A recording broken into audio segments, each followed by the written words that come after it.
And welcome to Chapter 3. In Chapter 3, we are going to be covering VLANs. So VLANs is an important topic. So we'll be discussing how to create VLANs and what it means and how it can save the company actually not only ports on a switch, but also save them money because they don't even have to purchase switches. All right. So as for what do you need to submit, I'm going to ask a few questions. You'll submit those few questions on a Microsoft Word. And I also, whatever I do in Packet Tracer to show you how to create VLANs, I want you to submit that final Packet Tracer file that we finish up together. Okay? So let's begin. All right, what is a VLAN? A VLAN is a logical partition of layer 2 network. Well, what that means is when you have a switch and any port that is connected to a switch is considered to be a local area network. Why? Because when you send a broadcast frame to a switch, the switch will have, for example, here, let me show you.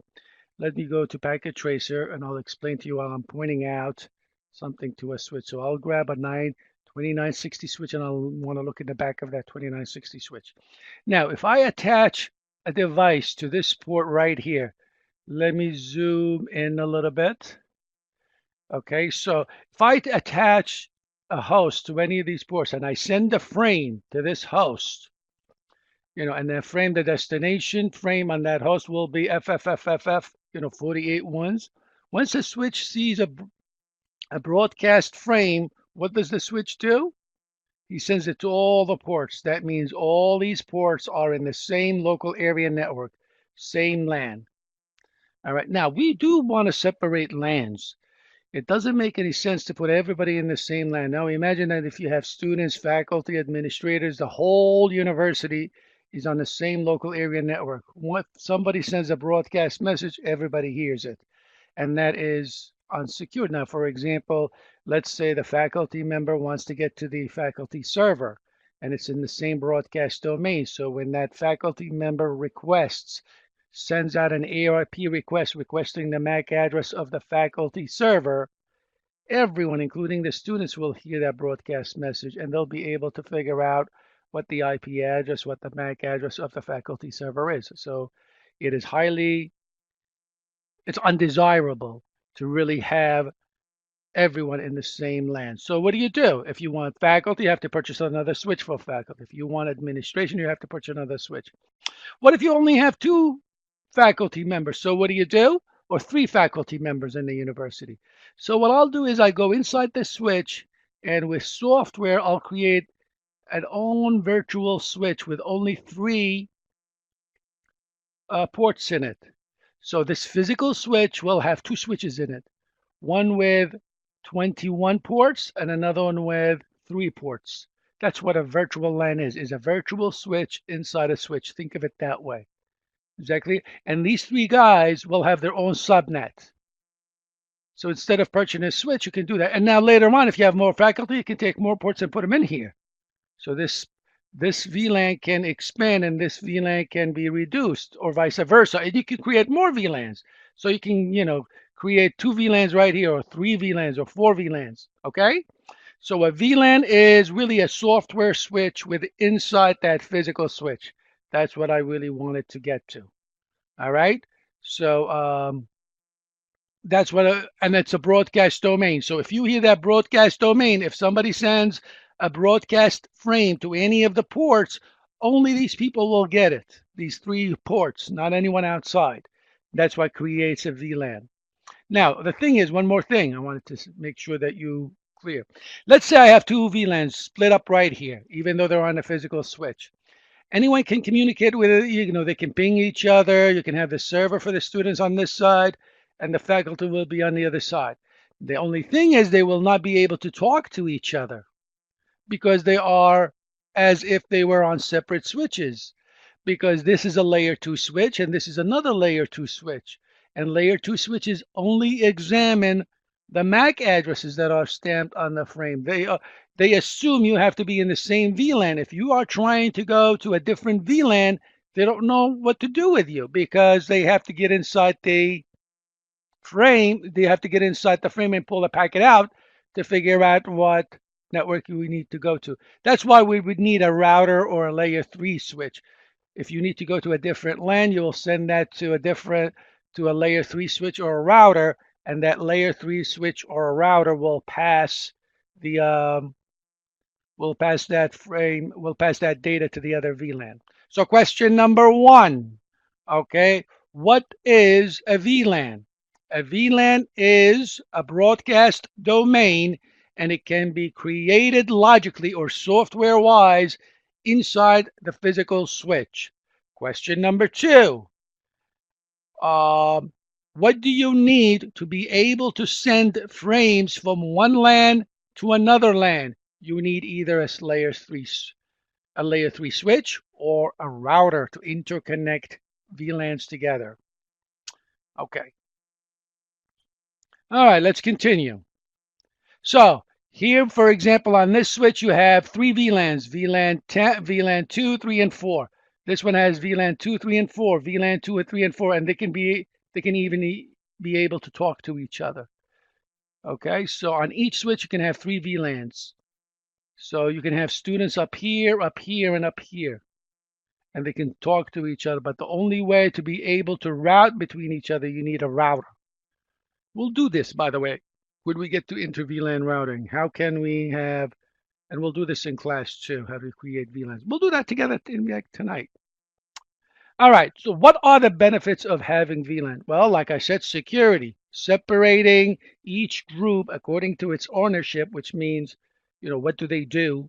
If you're 80% of the time you accessing the student server, then you should be in the student VLAN. So you want to make, for security purposes, to make sure that not everyone is in the same broadcast domain, as I've discussed before, you separate them. Cost reduction, right? You don't have to purchase a switch for every single VLAN. If you have a VLAN that are only going to have 2 or 3 or 4 or 5 hosts, so you just create one inside a physical switch and give those 3 or 5 hosts to that VLAN. Better performance, because everybody is separated and have their own VLAN. They can move and get to their resources inside their LAN much quicker, right? And of course, we're shrinking broadcast domain. That's what LANs are. And improves IT staff efficiency. It's much easier to manage and maintain and troubleshoot, right? And easier to expand. There are 4 different types of VLAN. Data VLAN, default, native, and management. Let me just give you a quick explanation of what each one of them are. The data VLAN is the VLAN where you are going to have workstations attached to those ports on the router, on the switch. So they're going to be passing data back and forth. A PC connected to the port, and he's going to be sending data. That's a data VLAN. The default VLAN is VLAN number 1. So as you create VLAN and move ports from one VLAN to another, VLAN 1 is going to be the mother, because that's where everybody is located by default. VLAN 1 has all the ports 1 to 24, and the 2 gigabit ports are in the default VLAN 1. When you remove ports from a VLAN, they go back to the default VLAN 1. Okay? Native VLAN, okay, we're going to be talking about trunking in a few minutes, and as frames are traveling on the trunk, they have to be tagging with which VLAN they're going to. And if there is a frame that is traveling on the trunk and does not have a tag, then that frame is automatically sent to the native VLAN. Okay, so native VLAN is the VLAN that is going to receive untagged frames. The management VLAN, which we discussed in chapter 2, is the VLAN where the workstations that are attached in that VLAN are the only ones that are able to manage that VLAN. We used SSH to get in there, remember, or telnetting. Okay, by default, by the way, The native VLAN is the VLAN 1, and the management VLAN is VLAN 1. We should change those later on. All right. If you type the command show VLAN brief, here we go. You have VLAN 1 is the default, and all the ports are a member of that VLAN, including the 2 gigabit ports. Okay. And there are 4 additional VLANs down there, which would be the 2 FIDIs and the 2 token rings. So if somebody asks you, here's question number 3. How many VLANs are created by default on a switch? And the answer is 5. The default VLAN and 1002, 3, 4, and 5. Okay. Now here's another thing they need to remember. The default VLAN 1 cannot be deleted. It cannot be renamed to something else. The name is always called the default. So when we create additional VLANs, additional switches, and we move ports there, and then we move the ports back, they always come back to VLAN 1. All right, the native VLAN is going to be VLAN 1. So if the switch receives a frame that is untagged, where is it going to go? To the native VLAN, which is VLAN 1. So question number 4. What is the native VLAN? The native VLAN is the VLAN where untagged frames will be sent to. And by default, it's VLAN number 1. Okay, the management VLAN also is VLAN number 1. So that means anybody that is attached to any of these ports will be able to telnet or SSH into the switch, right? Not good. So what we need to do is create another VLAN, pull a port or 2 out, well, maybe 1 port at least, whoever the administrator is attached to, and then he will be, and give that IP address to VLAN. Remember we called it VLAN 99 in chapter 2? So let's say port 18 is in VLAN 99. So you give interface VLAN 99 the IP address, and the workstation that is attached to fast Ethernet 18 should be in the same subnet as that VLAN 99, and therefore the management VLAN will be VLAN 99 and no longer it's VLAN 1. Okay, so question number 4. What is the management VLAN? The management VLAN is the VLAN where hosts are able to either telnet or SSH into the switch to manage it, quote unquote, configure it. All right, and remember, we should always have the native and the management VLAN on different VLANs other than VLAN number 1. By default, they are VLAN number 1. Okay. There are some voice VLANs. You have for a voice.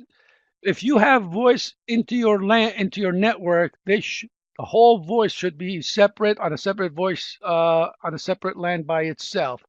So this way, because it's traffic time sensitive, you want to make sure that the voice packet or the voice frames have the priority to move around as quickly as possible. All right, so on the voice, here's a typical back of a 790 7960 phone. All right, here's where you go to the access port and the network ports on the back of the switch. So the access port connects to a computer. So this one connects to computer, and this comes from the switch. So you connect, this one goes from the switch to here, and then from here to the computer. Typical connection is like this. So they could be on the same port. This one, by the way, the voice could be on port 150. I'm sorry, VLAN 150, and this could be on a different VLAN, right? And then you set quality of assurance QoS on this on switch 1, and tell switch 1 when you receive frames that are destined for VLAN 150, send them out first, right? Before you send out any data for PC5. Trunks. Now, what you're going to do is you are going to have two VLANs that are connected to each other via trunks. So what we're going to do right now is we're going to go to packet tracer, and we're going to see how we're going to create VLANs. All right, let me zoom back in, zoom out, and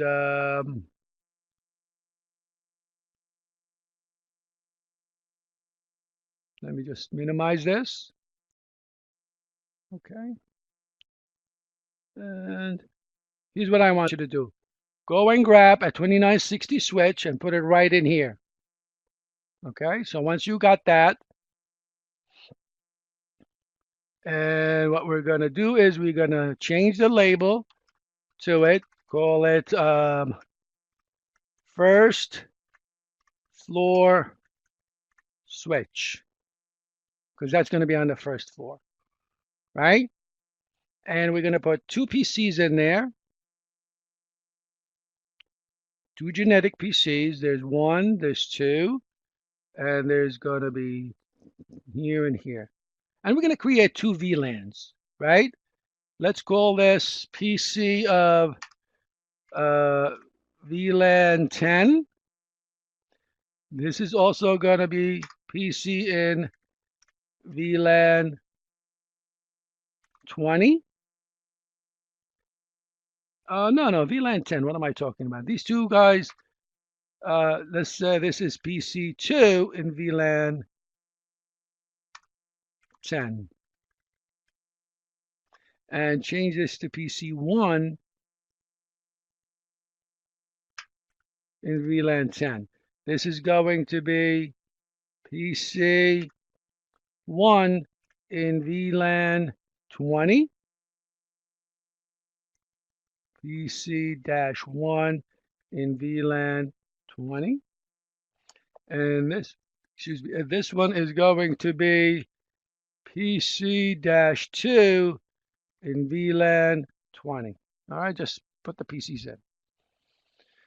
All right, so what we're going to do is, excuse me, we're going to connect these ports. We're going to connect straight through cable to fast Ethernet 01.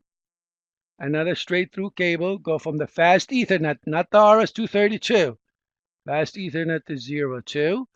So these two are going to be PC1 and PC2 and VLAN 10 is going to be on ports 1 and 2. And this one goes to VLAN port 3. This one goes to port 4. So 3 and 4 is going to be in VLAN 20. All right, let's get inside the switch. Let's just go to the console port quickly here. All right, let's just do en config t. Well, let's do config t. Let's give it a host name SW1FF for first floor, right? And no IP domain lookup. Okay. Now I want you to do Control Z, get out, or type exit or end, and then type show sh VLAN. As you can see, there's like we've seen this before. They only have the default VLAN in there, right? Now let's create a VLAN. To create a VLAN, to create another to create a virtual switch inside that physical switch, you got to be in the config mode. So type config t. Okay, type VLAN 10. We just created a VLAN. Let's give it a name. Name students. Let's create another VLAN. VLAN 20, another switch. And the name is, let's call it faculty. All right, let's verify that the VLANs are there. And so you type the command do show VLAN. And there you go. I just created two VLANs, but there's no ports in there, right? And by the way, why did I use the command do, do? Because if you type show VLAN right now, you cannot do it. See, it doesn't work. But if you type do show VLAN, it does it for you. The word do tells the switch or the operating system, and just Please just execute this command for me, even though I'm in the wrong mode. Okay, now, let's say I want to move these two ports. I need to take now ports 1 and 2 and move them to VLAN 10. So how do I do that? Now, since they're both together right next to each other, I'll use the range command. I'll type int range fa0/122. So now, whatever commands I type after that, they are going to be for both ports 1 and 2. So the first thing I'm going to do is type switch port mode access. So now they are no longer dynamic, they're access port. And then I say switch port access VLAN 10. All right, let's see if those two ports are there. Let's type do. Let's verify. Do show VLAN. And there you go. Now we have a switch called student, switch number 10 called students, with two ports in it. And see, they left the default VLAN, VLAN 1. Now let's assign the other two to VLAN 20. So you type interface range fa0/3 to 4, and then you say switch port mode access. You make them data ports. That's what switch port access means. And then you say switch port access to VLAN 20. And let's verify. Do show VLAN. And there they are. Now I got the two VLANs. All right. Now do Control Z and do copy, run, start. Remember, we always have to save the running configuration into the startup config. So hit enter and accept whatever is in the brackets. All right. Now we got to assign the layer 3 IP addresses now for each one of those. All right. So let's assume PC1 has the IP address 192.168.10.1. Whoops, it's not typing. It's 192.168.10.1 with a subnet mask of 24. Let's say PC2 has the IP address 192.168.10.2, right? /24. PC1 of VLAN 20 has to be on a different subnet. Let's assume it's 192.168.11.1, right? And the other one is going to be 11.2, right? So let's go in there and type 192.168.11.2 with the same subnet mask. All right, that's it. Now these two guys should be able to ping each other, but they should not be able to ping the other guys on the other end. So let's go in to PC1 and let's ping PC2 because they're in the same VLAN. So ping 192.168.10.2. And because they're in the same LAN, the same switch, the same broadcast domain, the same VLAN, the switch looks up. It has its own MAC address table, this switch, with the two ports. He looks up the MAC address, finds out he's located at port 2, and sends them out. Now, if you try to ping 192.168.11.1, which is this PC right there, it doesn't work. Why? Because when you go in on VLAN 10 and I look up the MAC address table, I don't see that MAC address table, that IP address. So he's really a layer 2 switch. He doesn't know what to do with the packet. He cannot get in there. He drops the packet. So to be able to ping somebody in VLAN 20, we're going to need a router up here. Is that clear? Okay, that's it. See how easy it is to create VLAN and pull ports in it? Very simple. All right, so let's continue. Now, let's say we have to do the same thing on upstairs on the second floor. So let's get another switch and repeat the process. Take a 2960 switch and call it second floor switch. Simple as that. Let's put 4 PCs also. Do the same thing. 1, 2, 3, 4. Let's call this PC PC3 in VLAN 10. And this one is going to be called PC4 in VLAN 10. This one is going to be PC5 in VLAN 20. No, not PC5. PC3. 3 in VLAN 20. And this one is going to be PC4 in VLAN 20. Right? PC4 in VLAN, not 10. I got to slow down a little bit. PC4 in VLAN 20. Okay, so let's put in the cords in, patch cables. This goes to fast Ethernet 01. This one goes to VLAN 2. This one to fast Ethernet 03. And this one to fast Ethernet 04, saying VLAN.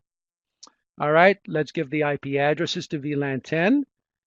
All right, let's go to PC3 VLAN 10 and give it the IP address 192.168.10.3 because .1 was given out. And this one is going to be for the fourth PC in VLAN 10, 192.168.10.4. Okay. And let's go to PC3 in VLAN 20, and he should get 192.168.11.3. Okay, and this one is going to be 192.168.11.4. Okay, let's go into switch 2 and configure it, just like we configure this. Look how easy it is. You type en config t host name SW SF for second floor, right? And no IP domain lookup. All right. Then I go to interface interface range. Well, first of all, I got to create the VLANs. Do VLAN 10 name students and VLAN 20 name faculty. Let's go to interface range FA0/122. So you got misspelled interface. And switch port. Switch port mode access. Now they are data VLAN data ports. And then take these ports, switch port access to VLAN 10. Those are the steps on how you create a VLAN and taking ports into the VLAN. And now let's go to interface range FA0/324 and do switch port mode access and switch port access to VLAN 20. All right. Now, these two should be able to ping each other. Let's test it out. Again, let me ping 192.168.10.4, and it's successful. Now, I'll wait till this turns green. but I'll write it down first. Ping 192.168.11. This one is 11.3, right? 11.3, and it should not ping, correct? Because they're in separate switches now. They're in separate VLANs. Now, obviously it doesn't work. Now, what happens if these guys want, these VLANs and these VLANs, the students in VLAN 10, they want to talk to each other. What happens if PC2 in VLAN 10 is the server for the students? How are they going to get there? There is no connection between them. Now, in the old ways, you can have two ports that are in VLAN 10 on both switches and run a wire and another port, another two ports for VLAN 20 so they can use it. But what we're going to do is we're going to have one cable, one trunk that will carry the frames that want to go downstairs or upstairs for both VLANs, and that's called a trunk. So we're going to pick a port right here and make that port a trunk, and port here, make that port a trunk. And therefore, when the data is sent, it'll be go over that trunk to get to the other VLAN. So therefore, VLAN 20 will be able to send the data to VLAN 20 downstairs, and VLAN 10 will be able to send and receive data to VLAN 10 downstairs as well. Okay, but they still cannot communicate with each other. The trunk has nothing to do with that. And the way it works is the following. When you send out a frame, let's say from VLAN 10, the switch says, oh, I know you're coming from VLAN 10. And what I'm going to do right here before I send you out on the trunk is I'm going to tag you. I'm going to stamp your head with a tag that is called VLAN 10. As you travel on the trunk, you're going to have that tag. When you come in and enter the other switch, the switch will say, hey, you have a tag of VLAN 10 on the frame. He removes that tag and he knows that these two ports are in VLAN 10 and he sends that data only through these two ports. Is that clear? So tagging is what happens when you are traveling on the trunk. When you are traveling on the trunk, you have a tag, and when you enter a switch, the tag is removed. Is that clear? Now, what happens if a frame comes in and this switch sees the frame does not have a tag? What does he do with it? He sends it to the native VLAN. That's what the native VLAN is, right? The native VLAN is the VLAN that is going to receive any frames that are untagged. And who is the default VLAN? VLAN 1. And by the way, that's not recommended, by the way. That's a security issue, which we'll talk about later on. Now, let's create the trunk first. All right, before we create the trunk, let's go to the second floor and pick a port. Well, 4 ports are taken. Let's pick the next available one, which is port 05. So if I go to interface, FA0/5, I'm going to tell that port, switch port, mode, trunk. So now that port is a trunk, right? And if I don't say it, okay, now where's it? That's all you have to do. All right. Now, if you want the native VLAN to be a different VLAN, you can write it now. But we're not going to do that. We're just going to leave the native VLAN to VLAN 1. All right. So go to the switch down here, change it from dynamic also to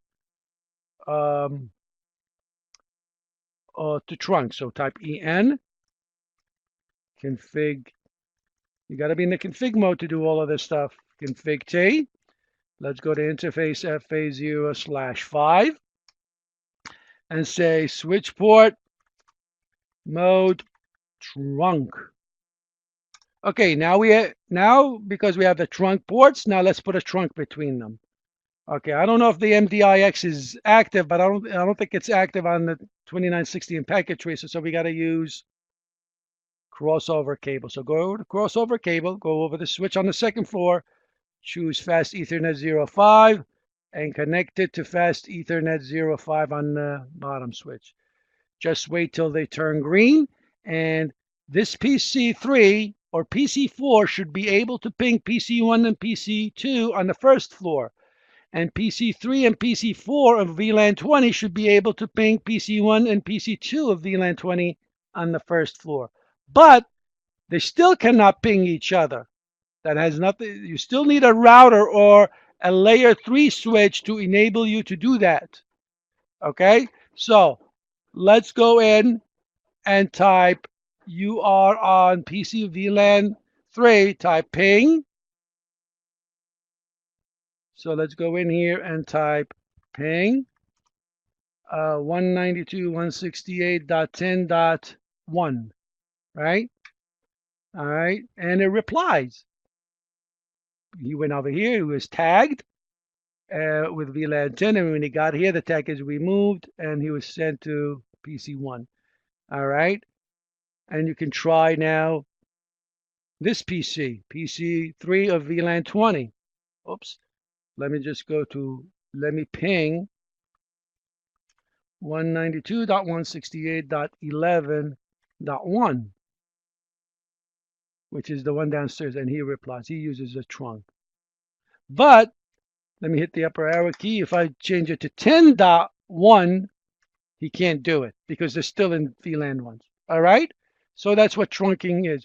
Now, you can have as many VLANs right here as you can, and you can have the trunk carry all of these. They tag the frame before they enter the trunk, and they remove the tag when you leave the trunk. Okay, so that's frame tagging. And they use the standard called the IEEE 802.1Q. We'll talk about that in a few minutes. So that's what trunks are, right? So they all use the IEEE 802.1Q. That's the most popular, not only by Cisco, but also by all other vendors. The standard on how to tag, okay? All right, by the way, Cisco also have its own proprietary trunking tagging called the ISL, the Inter Switch Link, but they stopped using it many, many years ago. Okay, so here are typical trunks, right? That can carry for VLAN 10 and VLAN 20. So this is an intermediate switch, right? So controlling both VLANs, blah, blah. We talked all about that and we saw how that works. Tagging the frame, I just explained it to you, right? So you can write all of that down. Okay. And this is what happens to the frame. This is where the tag is really placed before you enter a frame. So the tag is placed between the source MAC address and the type length fields on the frame. Okay. So native VLANs means that's where any frames that are not tagged, where did they go to? The native VLAN. All right, so before we get into this, well, VLAN, well, let's finish this up. Voice of VLAN tagging, pretty much the same thing. The switch will configure to tag the frame as VLAN 20 before it leaves. So there is no difference with the VLAN switch. Okay. All right. Now, here's a question. Question number 5. How do you implement a trunking? What is trunking in between VLANs? A trunking is with a port that carries frames from one physical switch to another physical switch, and it will tag the frames as they enter the trunk and remove the tag when they leave the trunk, right? The tag indicates which VLAN you are from. And how do you configure it? How do you configure a port to be a trunk? As we've seen it with Packet Tracer, you type INT FA whatever, FA 0/5, and then you say switch port mode trunk. All right? Now, on the Catalyst switches, the 2960, the one that we use, or the 3560 switches, you can create up to 4,000 VLANs. We're not even going to come that close. Forget about that. So you mean you can have up to 1005. You know, one is the default, but I'm not going to do anything. Once you create VLANs, by the way, it's stored in the flash memory chip under VLAN.dat. Okay, and by the way, whenever you want to erase your switch, you know, you can't just say erase startup config, but VLAN.dat has to be also erased. You have to type delete /: VLAN.dat. That causes a lot of problems in class because if the students misspell anything and don't write the command correctly and they hit enter, they can delete everything in the flash. And what's in the flash? The operating system. And if you delete the operating system, we're all screwed then. And then the switch won't be able to boot up. You know, you can't imagine how many times this happened in class. Anyway, you can have the extended range of VLANs, and then if you do that, then you are stored, all these VLANs information is stored in the NVRAM. But typically we just create VLANs between 1 and 1005. All right, and we just did this. You type config T, type the VLAN, give it a name, and that's it. That's how you create a VLAN. How do you assign ports to a VLAN? You go to the interface, you give it the IP address with the mask, right? Well, actually, this is I'm sorry. This is if you are going to configure an interface for what do you call it? Layer 3 switch, right? No switch port access they should have done. This is actually to create a VLAN. Actually, it's not an interface VLAN. You type interface VLAN 10, and you give it the IP address, and then switch port mode access, switch port access to VLAN ID. All right. We did not give an IP address to an interface. This will be discussed some other time. When you do the SVI, it should be a VLAN interface that you're given the IP address to. All right, so here's a typical one that like we did. We went to interface fast Ethernet 0AT, switch mode access, moved it from the dynamic mode into the access mode, and moved it to VLAN 20, right? If you type interface VLAN, no switch port VLAN, that means VLAN 18 has been removed. And where does it go back to? It goes back to VLAN fast ether. I'm sorry, VLAN 1, right? So if you remove port 18 from VLAN 20, it goes back home to the default VLAN. All right, and then you can reassign. Take fast Ethernet 011, and see 011 has been removed from here, and it's placed in VLAN 20. All right, if you want to get rid of the VLAN completely, just say no VLAN 20, and bingo, it's gone. Right? So you can type show VLAN with the name the student, show VLAN summary. If you want it, show interfaces VLAN is another command to verify VLAN information. Right? Here's the MAC address for that VLAN. They don't have an IP address assigned to it. Right? Here's how you configure the trunks. Remember that? You type the interface, we type switch mode trunk, and that's all we did. Now you can say switch port trunk, the native VLAN is VLAN 10, for example. If you don't write this command, the native VLAN will always be VLAN 1. Now you can always tell the trunk. You can also tell the trunks which VLANs are allowed to travel on the trunks. In this case, only frames that are coming from VLAN 10, 20, and 30 are allowed to travel on the trunks. Any others are not allowed. So that's probably a more secured way of doing it. But if you don't write this down, then everybody's allowed, right? All right, so no switch port trunk allowed VLAN, that means everybody's now is allowed. And no switch port trunk native VLAN, now VLAN becomes VLAN 1. Again, the default VLAN. And then the trunking VLANs enabled for everybody, right? Because you typed no. All right, if you want to return to the access mode, type switch mode access. And you're no longer dynamic. How to verify trunk configuration? Show interface switch port, and it will tell you if you are a trunk or not. Right, so show interfaces FA01 switch port, and there you go. You know that fast Ethernet 01 is a trunk.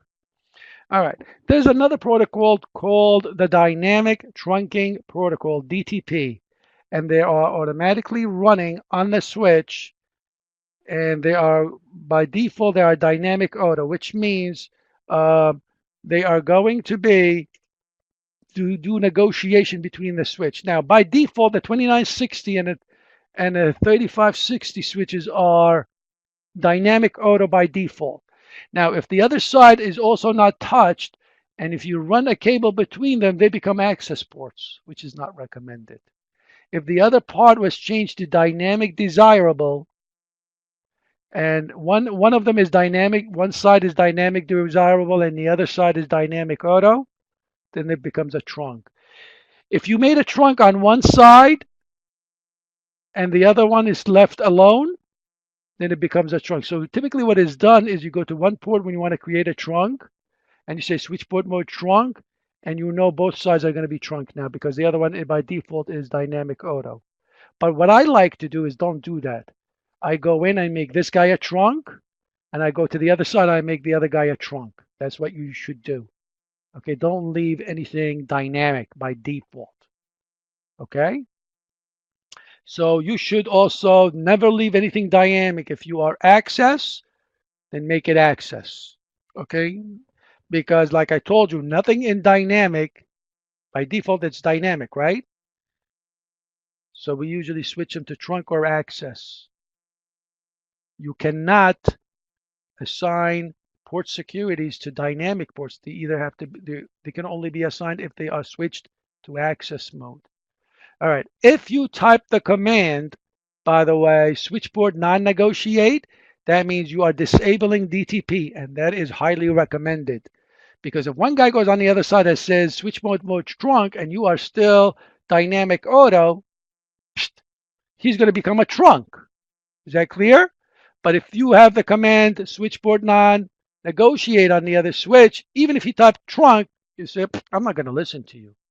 I'm not going to become a trunk because I'm told not to negotiate with anybody. You have to come to me and set me as a trunk. Is that clear? So this is a nice command to do to make sure that illegitimate switches don't negotiate automatically or don't get into the network automatically by just saying, hey, I'm a trunk, and the other switch will automatically negotiate with them. All right, so non-negotiate disables the DTP. All right, so you may have some IP addressing issues. Well, by the way, since that was very important, I want to ask that as a question. Question number 6. How do you disable the DTP on a switch? And the command is switch port non-negotiate. You go to the ports, by the way. You can type interface range FA0, 1, 2, 2, if you have 2 or 3 or 4 trunks, and say switch port non-negotiate. Okay, let's continue.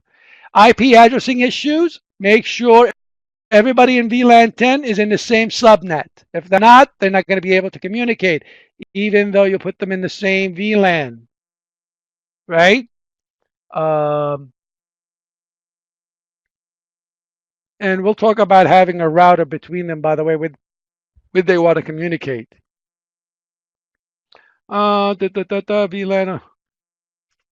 Okay, so if you're missing some VLANs, you got, if you have IP addresses that's supposed to be in one VLAN and not the other, make sure. That's why the logical topology is important.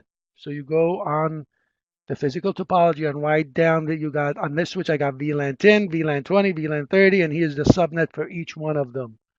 All right, so this way, when you double check using the command show VLAN, show MAC address table, show the interfaces or interface, it will tell you if you have if those devices are in the correct VLAN or not. Right? So these are some other troubleshooting commands that you could use to verify or to troubleshoot VLAN problems. Right? So the most common type of trunk configuration errors is you got the wrong native VLAN. If you just type switch port mode trunk, the native VLAN will be VLAN 1, you're not going to have any problems.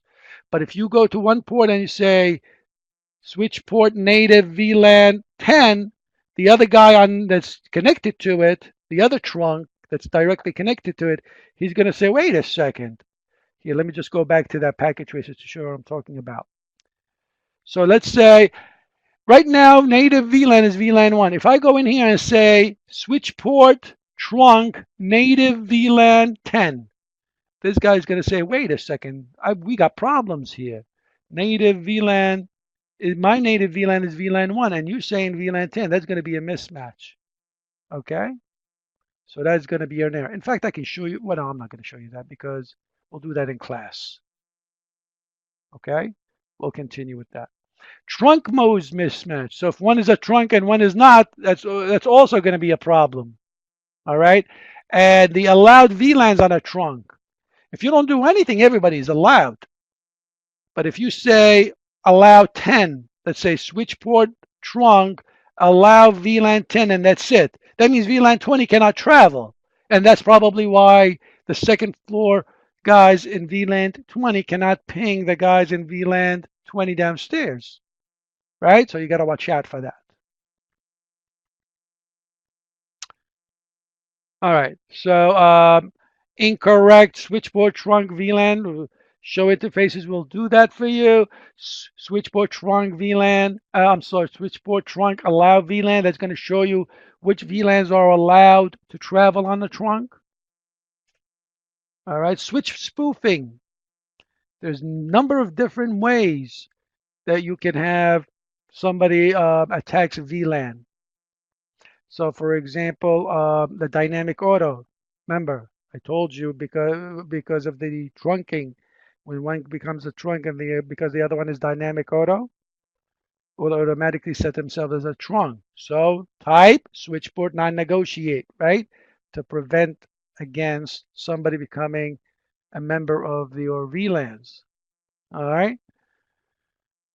This is called So by configuring a host to act as a switch and form a trunk, the attacker could gain access to any VLAN in the network. Now, because he is able to access other VLANs, this is called VLAN hopping. So if you type switchboard non-negotiate, somebody with a PC and trying to become a trunk and having access to all the VLANs, you won't be able to do that anymore. Right? Double tagging. So if I want to go to VLAN 20, so what I do is I type VLAN 10 and then VLAN 20, 2 tags. So when I trying to exit the trunk, that trunk at the exit, he only going to remove VLAN 10 and just leave the other trunk, leave the other tag to VLAN 20. And then what he's going to think it's a native VLAN, right? And send it to the native VLAN, right? And that's not good.